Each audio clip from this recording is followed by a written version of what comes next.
Israel is their fatherland, and India their motherland. বাংলাদেশের স্যালারা সাবধান হয়ে যাবেন।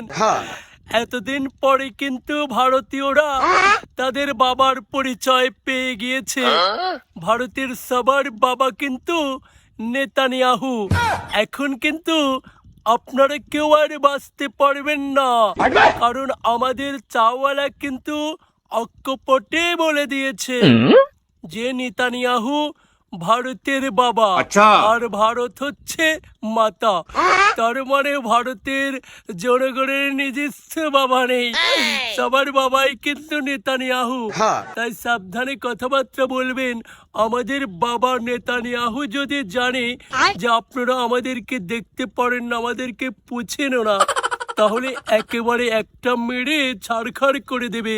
তাই সাবধান করে দিচ্ছি, আজকে থেকে কিন্তু ভারতীয়রা তাদের বাবা পেয়ে গিয়েছে। এতদিন একেবারে বাবার পরিচয় না দিতে পেরে সবাই আক্কু পাক্কু করেছিল। আমাদের চাওয়ালা নরেন্দ্র ধুতি সেই ইসরায়েলি পার্লামেন্টে গিয়ে সবার বাবার পরিচয়টা দিয়ে এসেছে। এরকম একটা প্রধানমন্ত্রী থাকলে সে দেশ অন্য দেশের হাতে গর্ভবতী হবে, সেটাই স্বাভাবিক।